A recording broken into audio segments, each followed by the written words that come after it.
Welcome to episode 36 of the Tailoring Talk Show with me, your host, Roberto Revilla. I'm a bespoke tailor, menswear designer, and owner of Roberto Revilla London Suit and Shirt Makers. This is the podcast where you drop in for the threads but often leave with something quite unexpected. I talk to self-starters and creators about their journeys, the highs and lows, and the lessons they've learned along the way.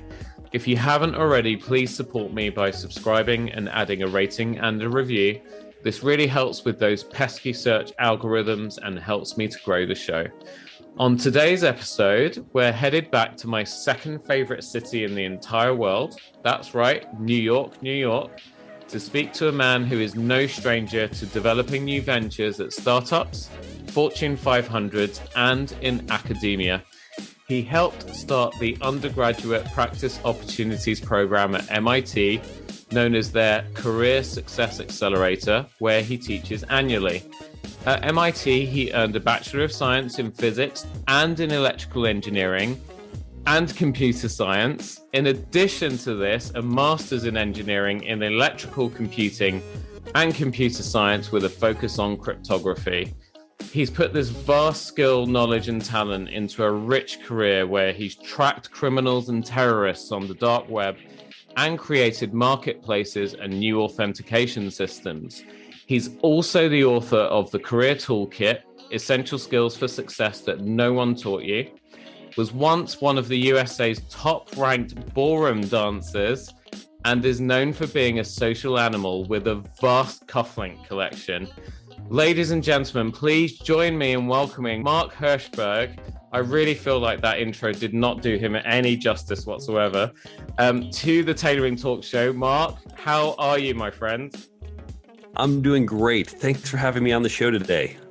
I mean, I kind of get told that I'm quite talented and I, regularly put up for awards and that sort of thing. But after reading your bio out there, and I don't think I've even covered all of everything that you've achieved, done, qualified for, and so on. I mean, I just feel like I'm not worthy, but my God, wow, I'm in the presence of someone who I am looking forward to learning so much from today.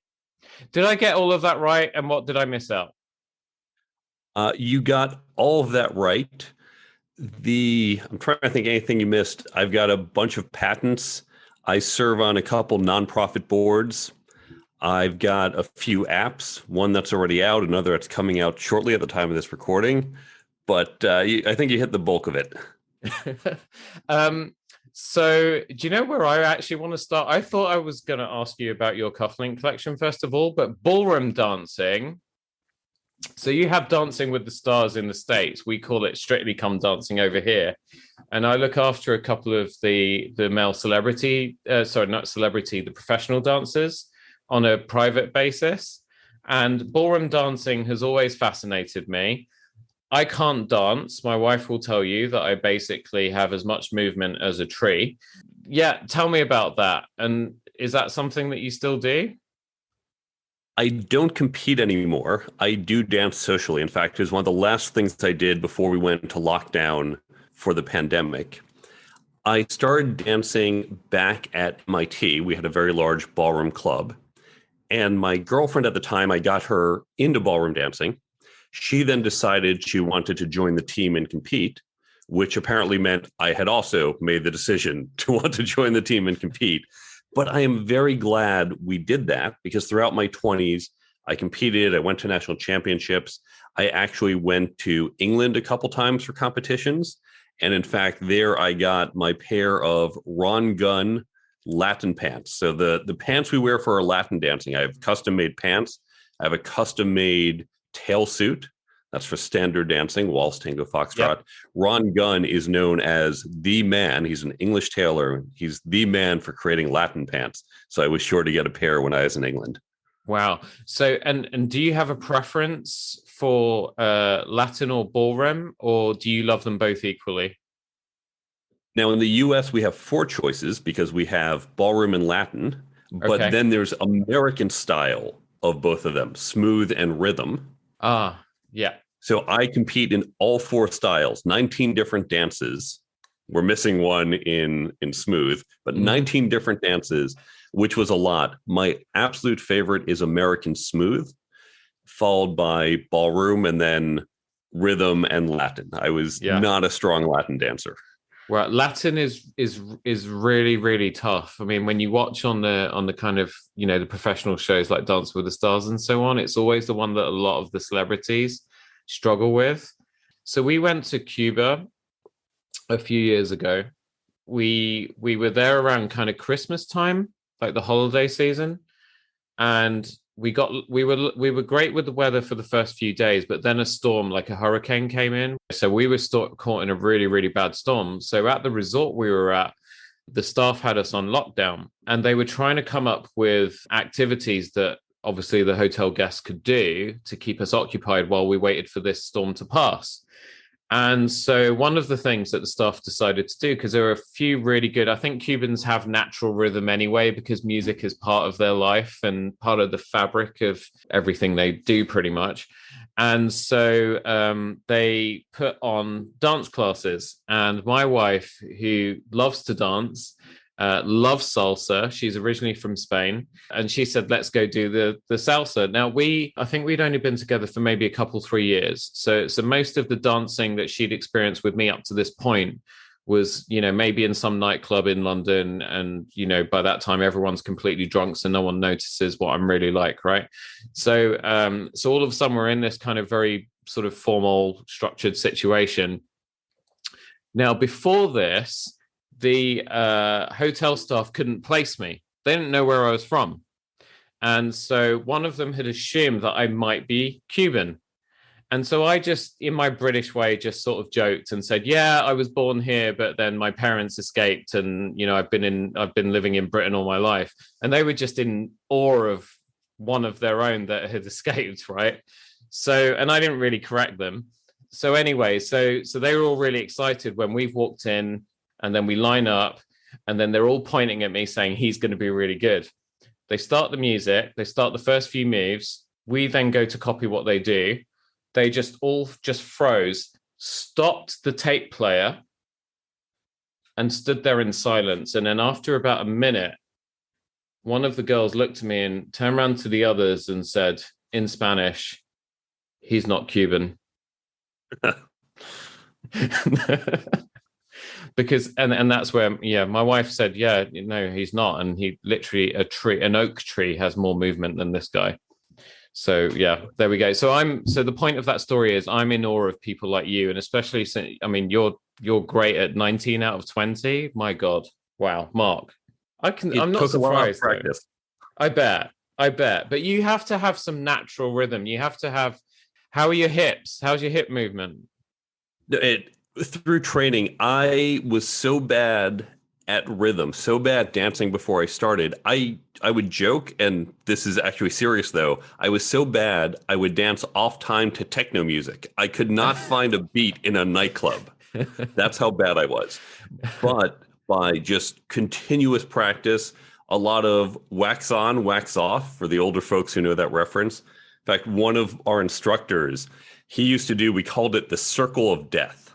He would put us all in a circle and have us just do the basic step. And we would just do it in a big circle, marching around for an hour. And just down, down, down. They'd get into the floor, and they'd come over and poke us. And for an hour, we would just do the same step over and over. And he would drill it into us. He was a hardcore Austrian taskmaster. But it worked. It trained us, and I learned to hit the beat, and I learned to get much better. Wow. So is there any video of you dancing, competing online somewhere? I have a bunch of VHS tapes. I don't think it was really before video. I stopped competing right as YouTube came around. So there's not a lot online, unfortunately. I don't believe that. I'm going to be busy searching around for any. I'm going to be disappointed, right? So you've had some pants made for dancing.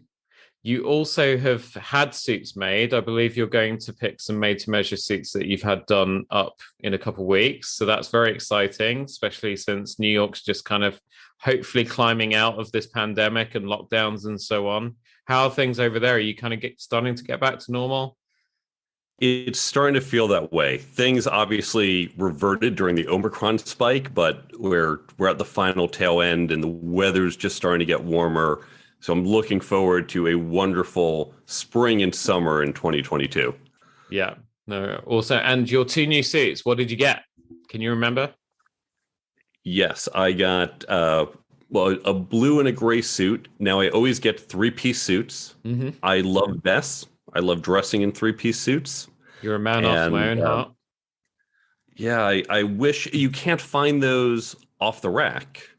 So even when I was younger and bespoke suits and made to measure were a little off my price range, I really couldn't find anything off the rack. So even then I had to get things made. And fortunately I went to Asia a couple times where even at my lower budgetary requirements, I could find things made. So I'm excited to get some of those. Also, and it is. Do you have a regular tailor in New York? Have you had tailoring before? I've had tailoring before.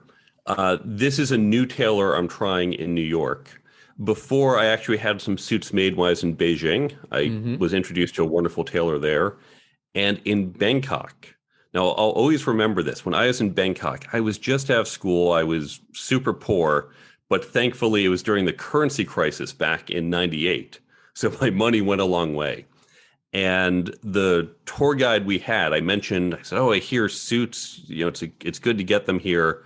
So he took me to a place. Of course, the tour guide's going to take you to a place where I'm sure he gets kickbacks. Yeah. So you never know the quality. He took me to a place, this is in downtown Bangkok, called Tony's House of Fashion. It sounds like a mob front. But we went there. They were fantastic. They turned the suits around in 24 hours. And I remember they were doing all the measurements. I carry my wallet in my front pocket. Many men carry it in their back pocket. I carry it in my front pocket. And I have a fairly thick wallet with credit cards and business cards and things. I remember they commented. They said, oh, do you always carry your wallet in your front pocket? Is it always that thick? I said, yeah, it is. Next day, the suit is in two suits. They're in my hotel room. It's an amazing, incredible turnaround service. I put them on. I said, something feels a little off. I can't quite tell. So he says, okay, we'll send the car for you, bring the suits, went to the place. I put them on. I said, I don't know, something's weird with the pants. I'm not quite sure. He said, yes, put your wallet in. I put the wallet in the pants and all of a sudden it felt exactly right. He said, yes, I designed it for how you wear it because you always have a wallet. And I thought this is brilliant. Yeah. And I wish I could find other tailors who take that into account. They always say, no, take your wallet out. Well, but I'm always going to wear this with my wallet. Yeah, because we'll always tell clients that, and I certainly did this when I was younger, we'll always tell you, don't carry that thing, right? Or change your wallet and don't carry so much stuff, keep your pockets empty and so on. But the thing is, we're guys and we like practicality, and a lot of us don't like carrying extra stuff around like a bag to put other stuff in. Good tailors will recognize that, will get over our ego of what etiquette and so on should be, and actually make suits that work for our customers. So if you were my customer here in London and I noticed that you carried, a big wallet in your pants, then God, why does everything that we say in this country sound like a euphemism? I'm sorry. Then I would ask you about it. Do you always carry it there? Is this what you carry every single day? Am I ever going to get you to get out of that habit? And if the answer is no, this is what I like to do, then that's what I'm going to do is try and design a suit around you. So it's really great to hear that tailor out in Bangkok, because they can be quite hit and miss in Thailand. I either get people who have a great experience or a terrible experience. There's never really an in-between. But it's always really nice to hear when someone's had a really great experience like that. So I wish you all the best with your new tailor. And then who knows, I might get to measure you up one day when Roberto Rivilla London becomes Roberto Rivilla New York. So I'm looking forward to that day. I love your city so much. I really do. I mean, I worked for a smaller boutique tailor before, and we started in New York. It was about a year before I started on my own. And I just had so much fun that day, just measuring people up, sort of around kind of Fifth and Sixth Avenue. I was mainly sort of measuring realtors, and they're just so proud of all the deals they've done. So go into those amazing high-rise buildings that you have in New York with the amazing views that you get. And I remember one guy in particular, he was pointing out buildings and deals that he'd done. That's my one there, and that's my development there, and I sold that building there. And the thing I really really loved about my American clients is that, we were there just a very small tailors from London, just trying to start a new business in a completely different country on the other side of the planet almost. And they just kind of welcomed us with open arms. And they really, you guys over there really embrace the entrepreneurial spirit. Like, you love a trier, you love someone who's trying to build something from nothing. And there was just no skepticism. It was, if we're going to try you out, let's do it properly. And then we just, they couldn't give us enough help with trying to connect us with other people and so on. I just had such a great experience. And I do have clients in New York. They're guys who used to live in London, and then they moved back. But I still look after them to this day because I have all their measurements and so on. So when their clothes are ready, we just ship them out. But yeah, I love your city so much. So talking about triers and startups and so on, the Career Toolkit.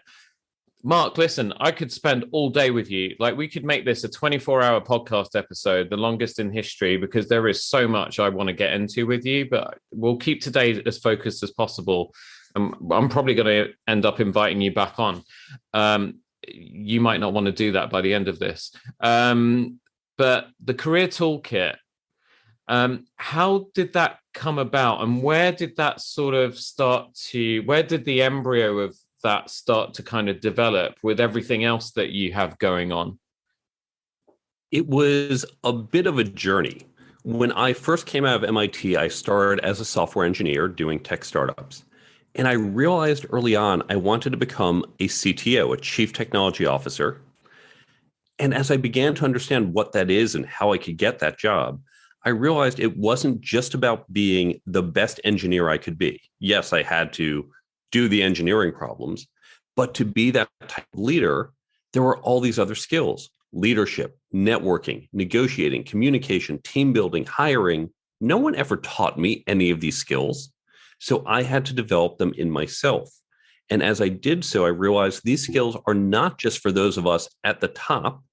They apply to everyone. Everyone benefits, and the team benefits if we all have these skills. So I began to train up my team. Now, as I was doing this, MIT had done some surveys of companies and asked, what are the skills you want to see? Same skills: leadership, communication, team building, networking. But the companies couldn't find them. And now this is not just true for MIT grads. It's not just true for college grads. This is for everyone, all industries, all levels. These are the skills companies want to see, but they can't find them. So at MIT, they wanted to create a program to instill these skills in our students. When I heard about that, I reached out, said, listen, I hear you're trying to build this. I've got some content. I'm happy to share it. I thought it was going to be a single conversation, but they asked me to help create the program. So I joined in, I started going through some of the content, designing some of the modules. And in doing so, they said, we'd love for you to come help teach. We have these wonderful professors from the School of Engineering, from Sloan, world-class people, but they're academics, and we realized we could benefit from practitioners. So they invited me to teach. And for the past 20 plus years, in parallel to my career building companies, I've also been teaching at MIT and elsewhere, and then speaking. And now, of course, I turned into a book as well. Yeah. And was that what was then called the Career Success Accelerator program? Yes. The official name is the Undergraduate Practice Opportunities Program, which is long and complicated, and it's meaningful within MIT, but it's just referred to as the Career Success Accelerator. Yeah, I'll use Career Success Accelerator because, as you probably guessed from my intro, it's very easy for me to get tongue-tied. So, with keeping things as simple as possible. But you're absolutely right, because we don't get taught these things. For on a larger scale, I mean, definitely when I've worked in large scale organizations, a lot of my managers haven't known how to train people and how to career track them and so on. And at a smaller level, the thing that stops a lot of startups and entrepreneurs from actually growing and growing a business beyond themselves is this. It's partly the fear of hiring people and developing them, but moreover, it's they just don't have a clue. And I have to confess that I'm definitely in that category, which is why I have a copy of the Career Toolkit all lined up on my e-reader ready to go because I need help. Have you found that, generally speaking? They are. And while certainly some people later in their career in their 40s or 50s might have gotten a sense of it, presumably the leaders in the company had some sense of what leadership is. Not everyone does. That doesn't mean they've experienced in other areas. So networking is a great one. If you are at an event, at a party, or in your office, ask people, hey, who here has ever had any training whatsoever in networking? And you're going to see blank stares. Now, we all know about networking. We've all heard about it for years, but no one's had any training, any development. We all know it's helpful. We'd all like to get better at, and yet people don't do it. And so the most common feedback that I've got, if you look at the Amazon reviews, the most common statement people make across them is, this book is great. I wish I had it 20 years ago.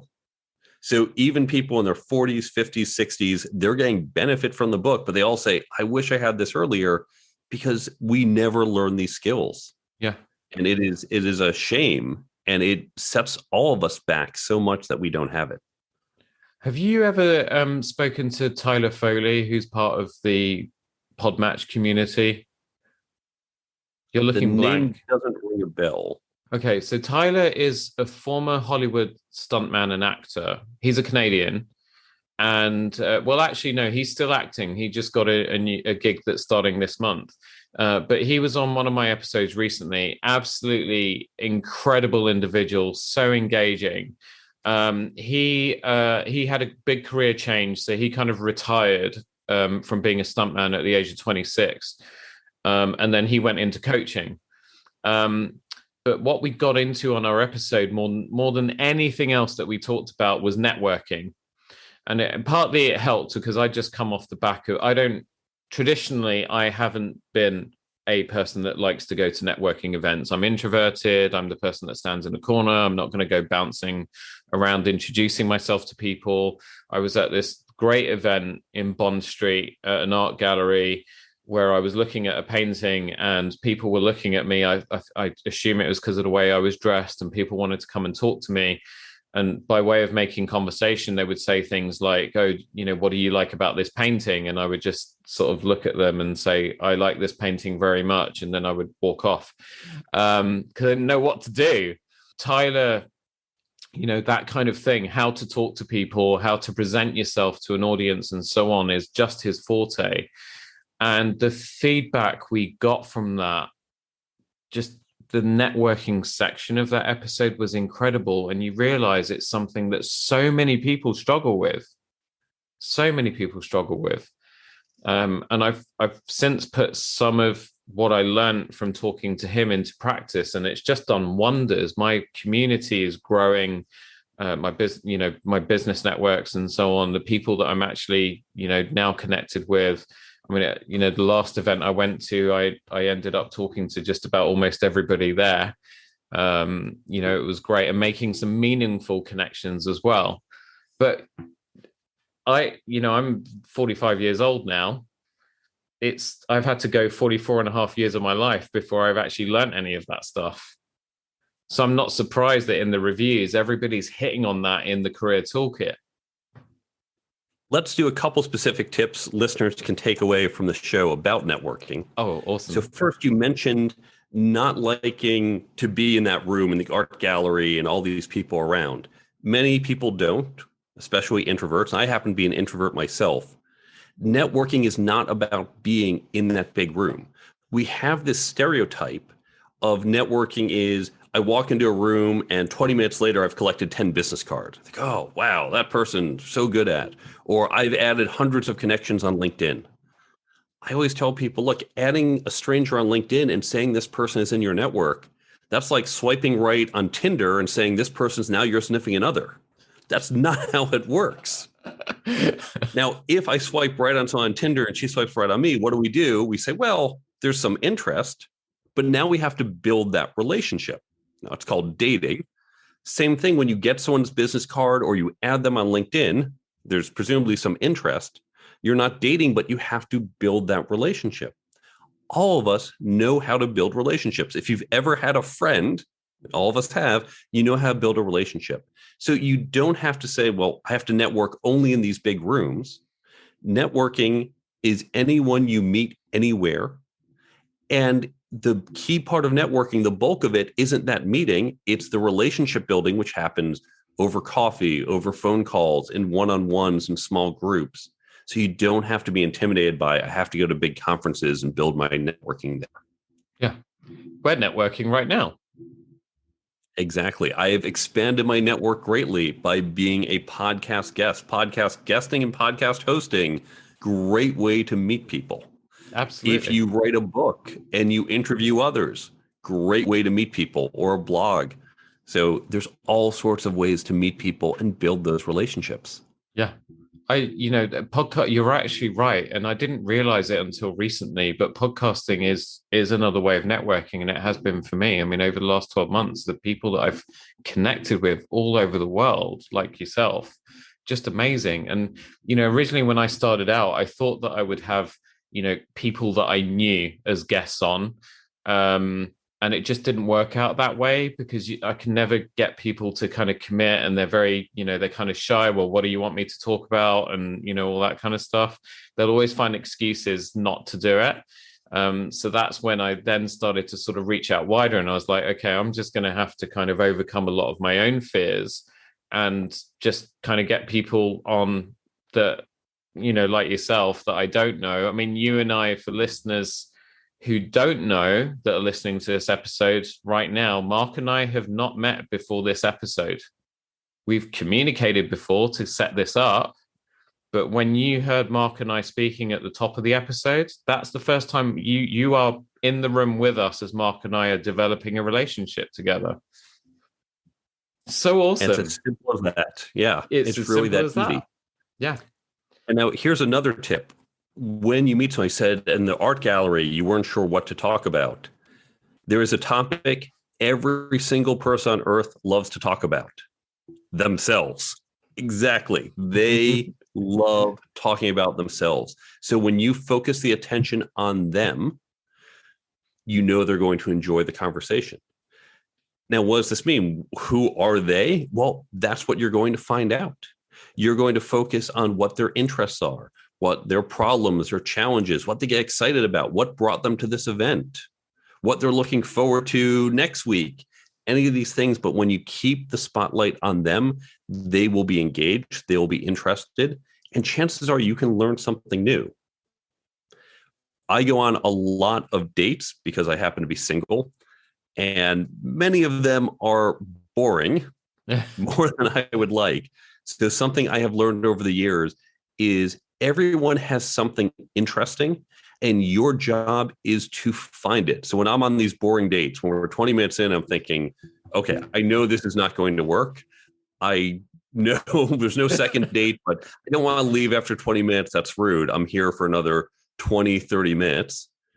Okay, well, my job is to find that needle in the haystack. I'm going to search for, she has done something interesting. I don't know what it is yet, but I am going to dig and find it. And that helps keep me focused. And she gets very excited because she's talking about all these different things. So look for that needle in a haystack with everyone. Yeah. And I think it's also, intent is very important as well, because if you kind of go into these situations with, you get some business networking groups and everybody's there because they're looking for the magic bullet. Like, everybody, they're just seeing potential pound signs coming out of people's heads. And so for me, intent is very important. When you're in a situation like a big networking event or maybe a smaller event where there's only a few of you, for me, it's actually just about finding out about people and developing relationships and connections and not thinking about any of that other stuff. If any of that other stuff becomes relevant, they'll tell you. But I remember there was one event I was at recently, and I was talking to someone who was a singer, and I was really fascinated with what he was doing. And someone else came over, and they literally had like a Perspex folder, and it had printouts of a PowerPoint presentation inside it. And so I immediately shrank because I kind of knew what was about to happen. And so anyway, came over, and we didn't want to be rude. So it's the same as you say to everybody else, hey, how are you? It's your first time here, blah, blah, blah. And he just went straight into a sales pitch right away. He's like, well, actually, it's easier if I show you what I do, and then went into his sales presentation. And there was a pillar right behind me, and I became part of that pillar. I mean, I was literally grinding myself into the concrete, trying to get away. And every time I moved back, he moved forward. So like really kind of invading personal space. I mean, part of it is because we were in a very loud place and no one could actually hear each other. But it was just the most uncomfortable thing. Everybody else I interacted with that night was great because I was just getting to know new people, which was fantastic. And then with some of them, either I got in touch with them afterwards because there was something that we touched on that I really wanted to talk about that was business related, but I wanted to take it offline. I didn't want to spoil the evening by trying to it just wasn't the right environment for that.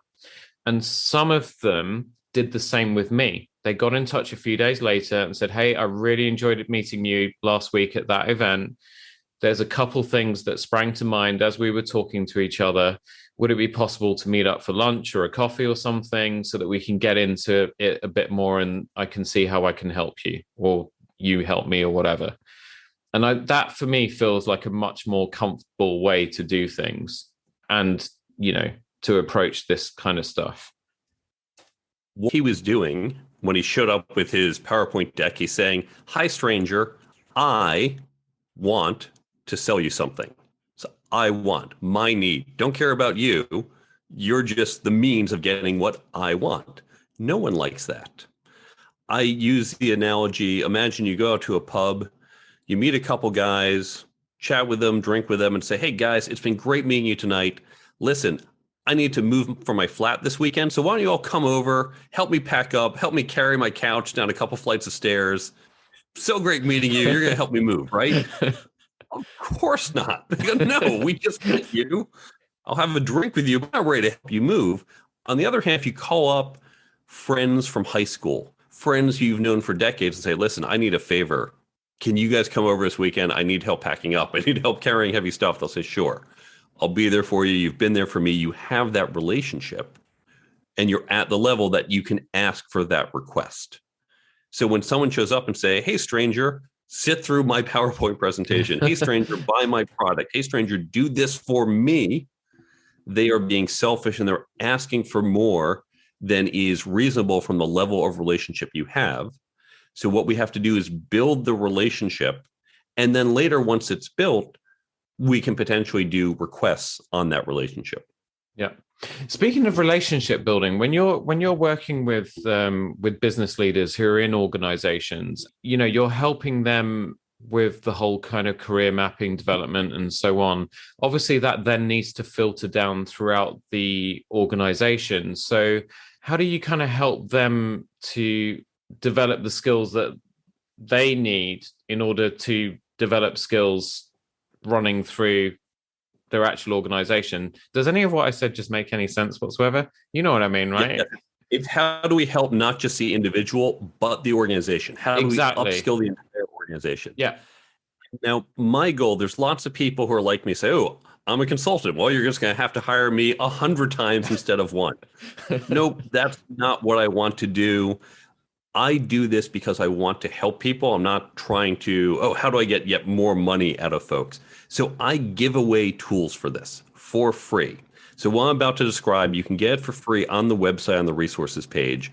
It is the Career Toolkit Development Program. And here's how it works.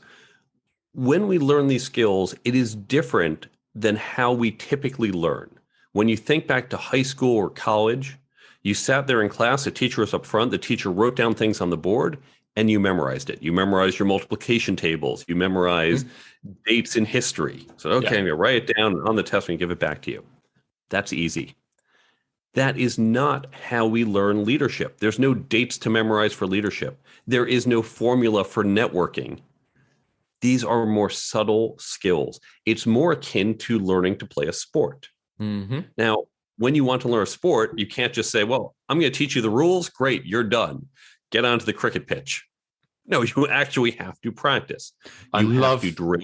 Sorry, Mark. I love, as an American, that you use the cricket analogy, because none of my American friends and family to this day understand that damn sport.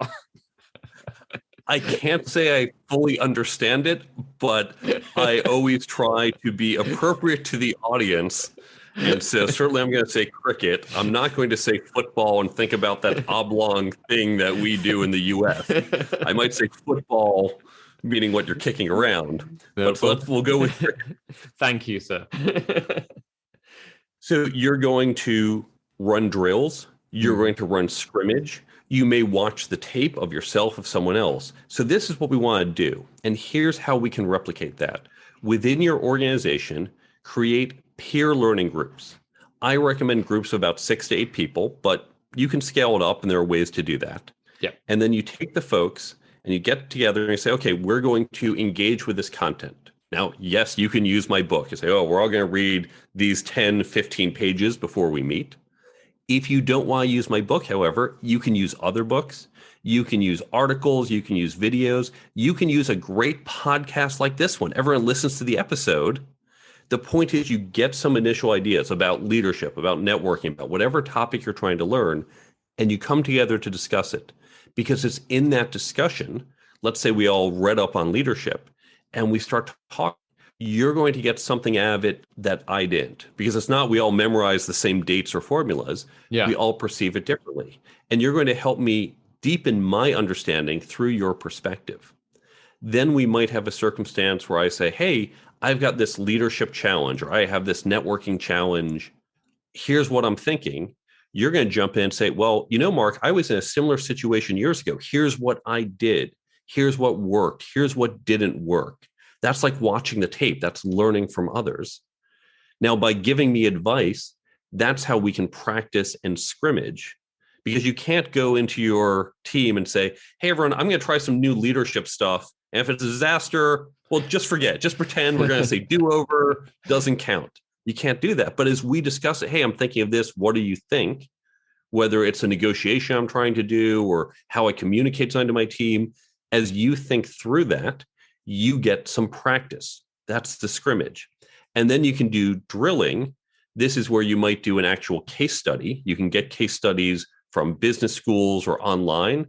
So negotiations is a great example. There are negotiation case studies. You and I are going to practice. We each take our roll sheet and we're trying to come to an agreement and we see how we do. That's drilling. So within these peer learning groups, we can get all these skills. Now, when you build it, keep in mind, there is no cost here. Maybe if you choose to use my book or another book, okay, everyone buys a copy of the book. But again, it's free to create. There's no overhead. And when you do this, you'll get the following benefits. Obviously, you upskill everyone on the team who's doing it. You increase your internal networking. You're building relationships within this group. It's a great way to network. You are also increasing employee engagement. So important right now during the Great Resignation, where employees are saying, it's not just about the paycheck. I need to know you care about me, you're training me, I have some future. So you increase employee engagement. And then finally, you get better communications because you all have the same frameworks. If you chose, for example, the book Good to Great, you could say, oh, well, let's think of the hedgehog model. And everyone says, oh, okay, hedgehog model. I know exactly what you mean because we all read that chapter in the book. And so you get all these benefits for free because there's no cost to doing this. Yeah. What you've described there is largely it's coaching. Because it's funny actually, because earlier what I'm trying to do now is having learned and been coached by other podcasters within the community, is actually just focusing my recording. Fridays is my podcast day, right? It's Friday afternoons. But it's funny because the recording we did earlier this afternoon with Cook Sahota, we were discussing the difference between a consultant and a coach. A consultant, basically, you pay them and they just tell you what to do. The problem with that is that you then just kind of follow instructions. It's a bit like the kind of the education example you gave, right? You learn your multiplication tables by heart. You learn a bunch of dates from history. You learn the facts about plate tectonics or whatever in geography. And then eventually you'll get a test paper at the end of the term that asks you a bunch of questions and you just regurgitate that back out. But there's no critical thinking involved in that whatsoever. You're just memorizing a bunch of stuff. Whereas when someone coaches you, so I was telling Cooks about my very first boss when I was training to be a tailor. I would go up to his desk and I would tap him on the shoulder practically, and I would say, Michael, how do I do this? How do I solve this problem? How do I do that? And he wouldn't just turn around and say, well, this is what you do. He would turn around to me and he would pause and he would smile and he would say, well, how do you think you should start approaching that problem? And I would say, I don't know. How do I do it? And then he would just smile again, like you are right now. And he would just ask the question again. And then I'd be like, oh, okay, so you really want me to think about this? And then eventually I would work it out. But then that method of coaching stayed with me my entire career. And it's part of what has made me so good today. Because what he was doing is, rather than just putting some information in my head that I wasn't really, getting my hands around and actually doing something with, firstly, he respected me enough to know that I could probably figure it out on my own. The answers were in there, but he was basically just coaxing it out. And by doing that, it meant that it stuck. And it seems that you're doing not just coaching, but you're doing it on a 3-dimensional level. And then when you apply it to an organization, even more, because you're suddenly teaching leaders how to empower the entire organization through coaching. Right. If I have to be there for each of those groups, there's only so many hours I have in the day. Yeah. And I can't help that many people. But the reality is, when you have these, and we see versions of this like mastermind classes, that's the hot thing. I don't like using that term, but it's the big thing. The secret to mastermind classes, the person running it, the coach, isn't the one who's just spewing out the information. That person gets everyone in the group to train and coach each other. If you're mature enough, if you're 18, you probably do need that person leading. If you're 32, you're experienced enough that you get a couple folks together in a room. You can do it yourselves. You don't need me or someone like me there. And I want to see you upskilled. I don't want to be the bottleneck for why you can't do it. So you can do it on your own. And again, there's that free download on the resources page that will let you build this, and it goes through all the different things to think about when creating such a program. Awesome. And then how are you working with clients nowadays, Mark? Because I presume that obviously the pandemic, did you do a lot of traveling before? And then all of a sudden you had to kind of change the way you do things. Do you do a lot of stuff online still? Because I presume you switched to online during, what? Yeah, it's been a lot of online. I was just starting to get back in person in the fall of 2021. We're recording this in the spring of 2022. Starting to do some in-person stuff. Then we had the Delta bump. Then we had the Omicron bump. Hoping third time's a charm, and that in 2022, certainly at least the spring and the summer, early fall, I've got some trips planned. I've got some going out to do some talks and meet with some companies. So that's going to be a little more in person. We'll see over the winter. It might be a little more virtual, but it has been good in that for me to come over to the UK or EU, it's not a day trip. I can fly to Chicago and be back same day or early next morning. obviously a bit more commitment to get to Europe. So some have asked for virtual, and I'm fine doing that as well. It can work better for everyone. Yeah, perfect. You see, all of you lot listening to this that are not in New York, if you're kind of thinking, hey, I want to speak to this guy, not a problem at all. Anything's possible these days. The power of video calling.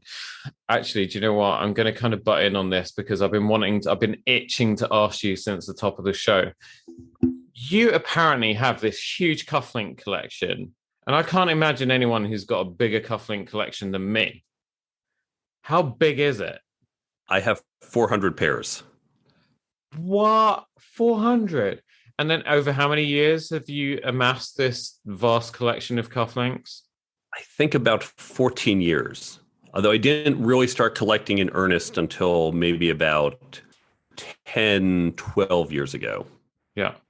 Are these just, you just pick up cufflinks all the time when you're in a store or something? Or are you now sort of more a connoisseur? So you oh my God, connoisseur, and you kind of seek out specialist kind of pieces and things? Because there are some cufflink makers that make some amazing links. Like we have Tailoring here in London, who are one of my favorite brands. And they bring out limited edition pieces where they'll have like, like almost like a little display cabinet on your wrist, which has got a piece of moon rock or something inside, or a meteorite that fell to Earth like, 2 billion years ago and was discovered in Mexico, and a chip of that is put inside, or a dinosaur fossil or something. I don't have those. I do have some geode and a couple other that are like crystals. I don't yet have anything that recently came from outer space. Technically, all material did. But what now? I have particular taste in cufflinks. I have maybe 5 or 6 of what you would call standard: a square, a knot, a circle. Yeah. Most of my cufflinks are what people would call novelty cufflinks. So I have, for example, food. I have pizza, hot dogs, sushi, grilled cheese. I have transportation, planes, trains, hot air balloons, submarines. I have animals, from octopus and penguin, dinosaurs, birds. I have drinks. I have Coca-Cola, Starbucks, comic books. I've got circuit boards. I've got holidays, Halloween, Christmas. I have a Hanukkah menorah. I have just all sorts of different things. So either I'm going out and doing something. Oh, I'm doing a talk. I might wear my microphones. I'm doing wine tasting. I'll get those wine cufflinks. Or every day is something. National Adopt a Cat Day, for example. Mm-hmm. Okay, well, I'm going to wear the cat cufflinks today. So I've got cufflinks for basically every circumstance, nearly every. There's still a few where from time to time, like, oh, I wish I had these. And that would be your prompt to go seek those out and go add them to the collection. And then I start doing a Google search and see, okay, how much am I going to have to spend to get that made? Thankfully, Etsy has been wonderful. There are some custom cufflink makers. So, for example, for Passover, the Jewish holiday Passover, wouldn't it be great if there were matzah cufflinks? Matzah is that dry, flat bread that we eat during Passover. So home for me at the moment in London is in Golders Green. So we're right in the heart of a big Jewish community. So we're kind of some of my clients who live locally tell me that I'm an honorary Jew. So, we get involved in all of that. I know exactly what you're talking about. So after years of searching, I finally found matzah cufflinks. And when I go to a Passover Seder, I am prepared. Awesome. Even to the point where I was at a client's home recently, and we were in the living room, and in the kitchen, the rabbi was there because Simon's son is his bar mitzvahs in May, and so he's having, Jewish classes and all that kind of stuff. And the rabbi asked his son, "Do you have a mezuzah?" And his son said, "What's that?" And so then I just couldn't resist. I was like, yes, they do. They have mezuzah. It's on the front door, literally on the right-hand side, just as you walk in. It has been there since they first bought the home. And he's like, popped his head. He's like, who is this? It's like, this is my tailor. He's looked after me for like 19, 20 years. And he was like, I'm trying to teach the boy. Can you just please keep it down? I was like, well, no. I'm proud of you for knowing the mezuzah. Thank you. So, and how do you display them? Like, do you have them on display, or do you kind of have them randomly in drawers and stuff? I have jewelry cases. So I think they're usually ring boxes where you've got the slots to put in. Yeah. Now, when you have 400, you have to be able to find them quickly. So I have them organized. There is a case for the food, a case for the comic books, a case for the holidays. Yeah. And then I can and they're glass tops. I go, okay, today I'm doing a holiday one. I know which holiday. Look at the case and I can visually quickly find it. I'm so glad that you are so organized. That's awesome. Do you know, mine are all just, I can't believe I'm about to admit this. Mine are all just in the same drawer, just kind of random. So it does take me a little bit longer when I'm wearing cufflinks that day to actually kind of find the ones that go together. But sometimes I end up with kind of random ones on each. How many do you have? Not as many as you. I'm in the sort of mid to late 200s. So I'm a little bit behind you. But that's all impressive. You have to get those cases. Yeah, exactly. Well, that's one thing that we're planning in the house that we're refurbishing at the moment. So we're going to have a much larger dressing area, and then I can kind of display all my cufflinks and ties and so on. So that must mean, whether you get shirts made or you get them off the rack, then you'll always get them with double cuffs, right? Yes, I always look for that. If I'm going off the rack, it's usually Hugo Boss or Charles DeWitt. Yep. If I'm getting custom made, then I just get custom made French cuff shirts. Yeah, because we sell a ton of bespoke shirts over here. I mean, my company, and I would say probably about 20% now are made with French cuffs, and the rest are button cuffs. Has that 20% gone up or down from where it was 10, 20 years ago? Down. Most people are not wanting to wear cufflinks anymore, which I think is a real shame. But yeah, it's okay, Mark, I'm not going to be polite about it. It's just laziness more than anything. It's very rare. It's rare in the US. You'd see it a little bit on Wall Street or maybe at a white shoe law firm, but it's really rare. And of course, in my industry, I'm a CTO. I work at tech startups. I can show up in a t-shirt and that is totally acceptable. And in fact, sometimes when I have an after work event, if it's a tech event, I will actually bring clothes to dress down. The same way people would keep the suit and, I have an event, I have to dress up. I will dress down because if I show up to an event and I am overdressed, they're going to look at me and say, oh, you're just some suit. You're just some business guy. You don't know technology. So I occasionally have to dress down, but at work, I choose to dress up. And my hope is, especially after we spent the past 2 years sitting at home in sweatpants and t-shirts, that there's going to be the pendulum's going to swing the other way in a year or two. And people are going to say, you know what? I miss dressing up sometimes. Probably not every day. It's not going to be 5 days a week, but we might even have, just as we used to have casual Fridays, maybe we'll have companies doing dress up Wednesday. And that's the day everyone likes to dress up. And people will get back into French cuff shirts and fancier clothing. I don't know if you had this over in the States, but during the height of lockdown at one point, so we have bin day, like garbage collection day, which can be on whatever day of the week, depending which district you're in, right? So what some of us were doing was actually putting our tuxes on to go and put the garbage out on that day. But we also had something else where the public sector health workers, the NHS over here, we had on, I think it was on Thursday evenings at 8:30 p.m., we had a clap for carers. So on every single street, people would be, banging their pots and pans and clapping and so on. And so what some of us were doing was dressing up in our tuxedos, going out to put the garbage out, but we would time it for when the applause would start for the healthcare workers. So and then we would bow, to the street and, thank you. Yes, I put my garbage out beautifully, and then go back indoors, kind of feeling boosted. Did that happen out in the States? We did have the 7 p.m. clap. It may have, because I live in New York City, we would just lean out our windows and applaud and cheer.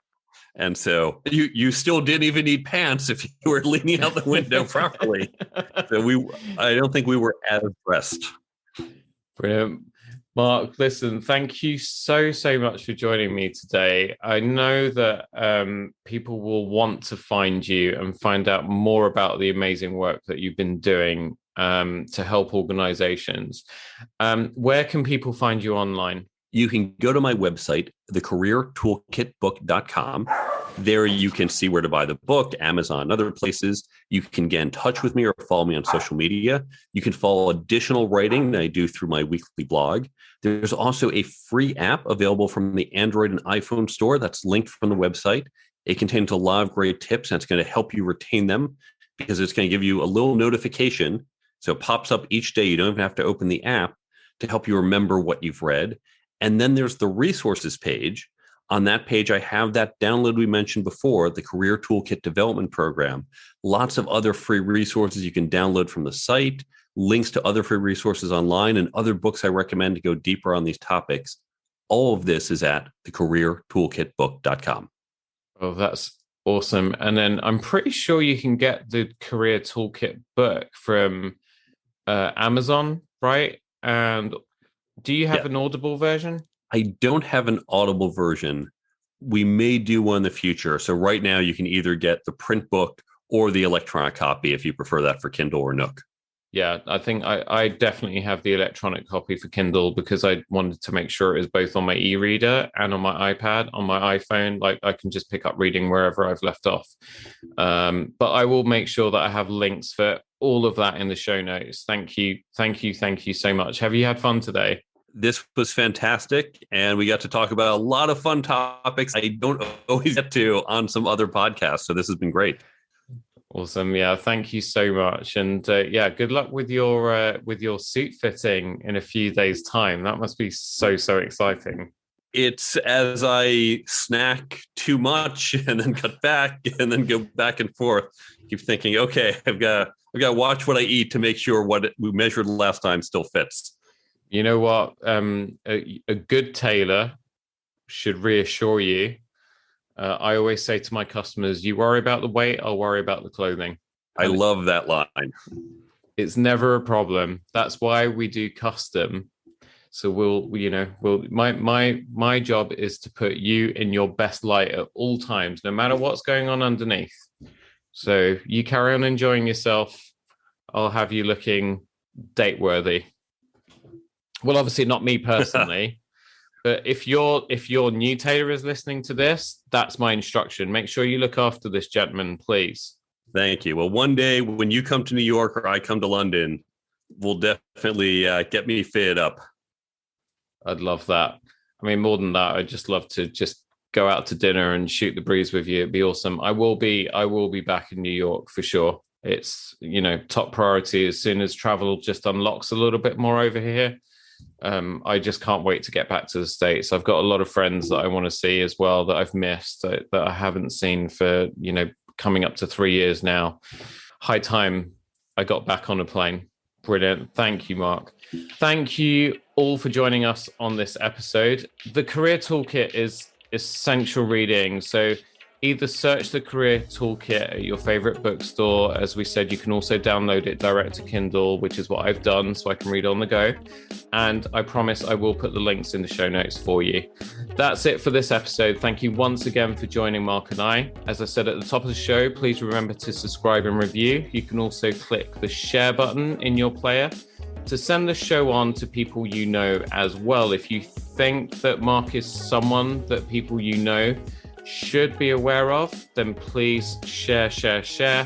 We're now on Instagram at Tailoring Talk Podcast, and I love feedback, so please email me at tailoringtalkpodcast@gmail.com. Have a great week, and I'll see you on the next one.